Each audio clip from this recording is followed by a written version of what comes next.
আসসালামু আলাইকুম রহমতুল্লাহি ওয়া বারাকাতুহু। বুড়িমা রান্নাঘর থেকে ইশিতা আক্তার সাথে চলে আসলাম ছোট্ট একটা ভিডিও শেয়ার করতে আপনাদের সাথে।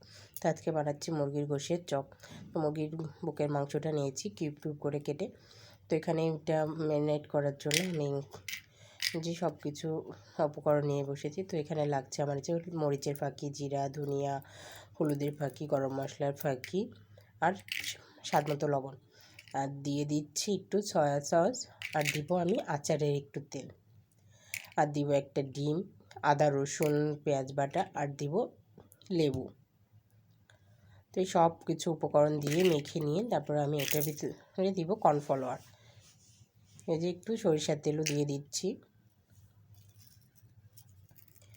এই যে এখন পরিমাণ মতো লেবুটাও দিয়ে দিচ্ছি চিপে, আর লেবুটার অনেকটাই রস, এজন্য বেশি দিলাম না যাতে টক না হয়ে যায়।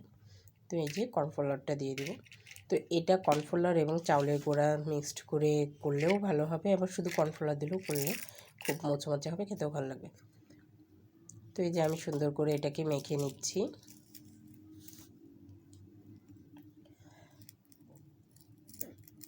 তো ওটাকে আগে মেখে নিয়ে পরে এখন আমি যে আদা রসুন পেঁয়াজ বাটাটাও অ্যাড করে দিয়ে দিয়েছি, কারণ এটা একটু পরে দিলাম যাতে যে কর্নফ্লাওয়ারটা যাতে আমার শক্ত না হয়ে যায়।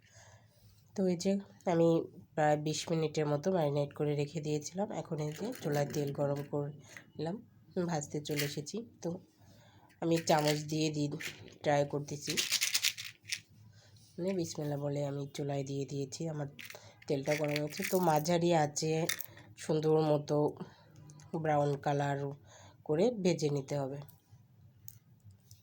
তো আমি এক এক করে সব অনেকগুলোই দিয়ে দিলাম, দিয়ে এখন এই যে ভেজে নিচ্ছি।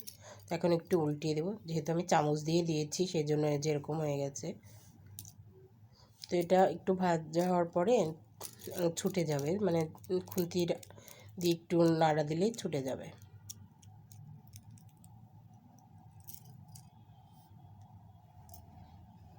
এই শীতের বিকালে এভাবে পাকোড়া বা চপ যেটাই বানানো খেতে কিন্তু খুবই ভালো লাগে। তো এই যে এরকম ব্রাউন কালার করে তুলে নিতে হবে। তো আমার এই যে ব্রাউন কালার হয়ে গেছে, আমি এখন একটা একটা করে তুলে নিচ্ছি সব।